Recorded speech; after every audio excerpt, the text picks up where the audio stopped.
I'm Per Eriksson. So here we are in Sweden, and we're on the way to the 2 Michelin star restaurant Oaxen.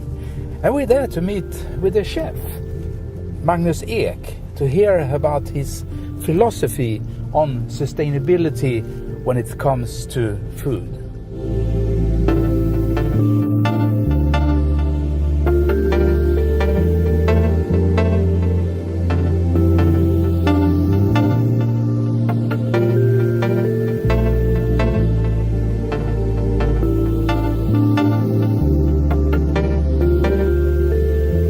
As you can see, I'm driving in Audi A5 G-tron that runs on biogas. And as you all know, biogas is made from waste from restaurants and the food industry. Audi is focusing on sustainability, and so are the top chefs in Sweden and in the rest of the world. Let's see if you can combine a taste of Sweden and how you can link that to a more sustainable and environmental consciousness.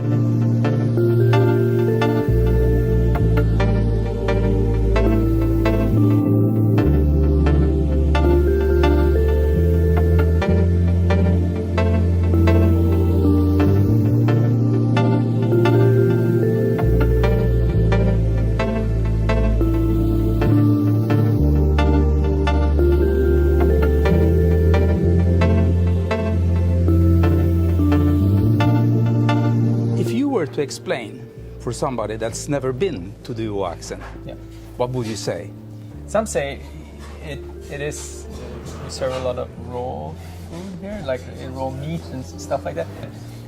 I think it's always, our aim is always to prepare, if it's a vegetable, if it's a fish or whatever, in the way that it will taste most. That is our goal or our line of work, to make the flavor of the ingredients do the talking. To be able to create the kind of dishes you're talking about, where do you find the right produce or the right products to be able to create your wonderful dishes? Well, sometimes it's a lot about researching and finding the supplier of what you really want to have. Sometimes it is something that a supplier that has been used before, sort of, hey, do you want to do something with this? And you, most of the time, you're like, oh, why haven't I never seen this, or so on. But of course, we forage a lot. So going out in the nature and picking what we need is something who's a big part of our kitchen. And we have our own farm here on Djurgården, so we farm a lot of our own vegetables. Right now, I would say most of the vegetables we actually serve to our customers is produced by ourselves here on our small little vegetarian farm. We don't have any animals, but it's not that we're producing better carrots than other farmers that I've been working with for many years. It's just that it never goes into the fridge. We can pick them from the soil in the morning or afternoon, even, and bring it to the restaurant. We wash them carefully, and we never cool them down or anything. And it makes a big difference of the flavor and the consistency of the vegetables.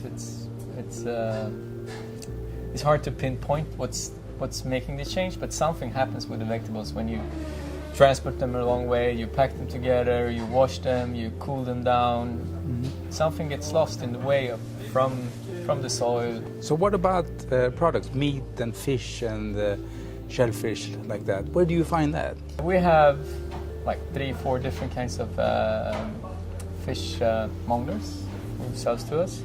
Most of the time when we're looking for a specific thing, we ask one of them or all of them if they can provide us with this specific thing, and we sort of let them find them for us. Meat is almost more difficult than fish, I think, to get good meat, because the variations are so big with meat. Say you have a beef, you explain for the person you buy from, this we really liked with it, and this we didn't like so much with it. And he tries to provide us with that. and it's also about changing. You need to change your suppliers because they sort of get lazy after a while. And what are you specific looking for to find that right taste or feeling or texture to be able to create the dishes that Oaxen is known for?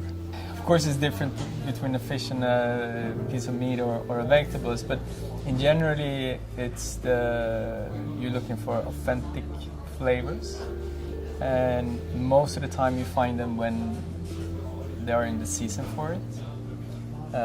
So working seasonally, it's something that's really important, I think, to be able to find the right flavors, the right consistency, the right concentration of flavor in the ingredients.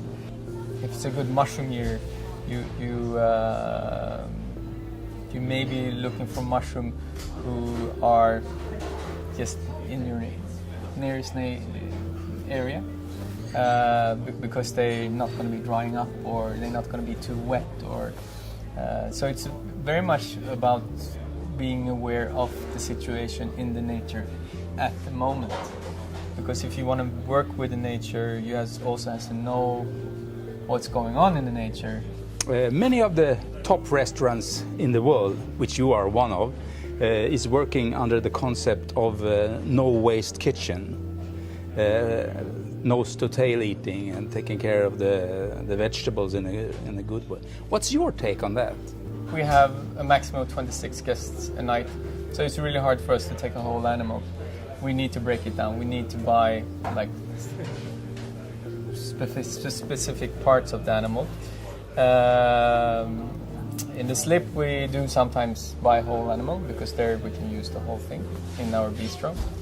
But we also trade between the two kitchens. So if we can only use one part of the duck or the bird or the fish or whatever, we give it to Slip and they can send it there.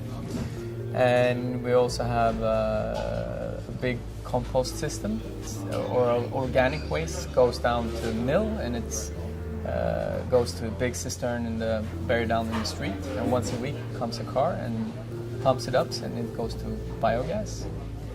To be able to be fully holistic, sustainable, I guess you have to focus on when the guests are calling in, if they are allergic against something or not. Yeah, the kitchen need to know the specific right allergies to cook the best food for them, because that is something that almost always happen. You have an allergy who turn up to be not that allergy or partially just that allergy, and you have maybe two guys standing for half an hour each, so you have 1 hour job extra on something that goes into the bin, and it's not good for the morale for the chef, and it's not good for the customer, and it's not good for the environment either.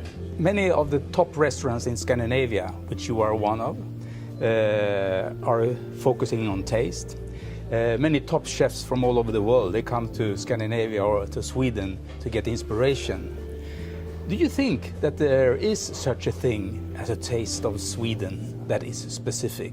Of course there is, but I think it's very much different from person to person and what you're brought up with, but for sure it's really hard to just pinpoint it.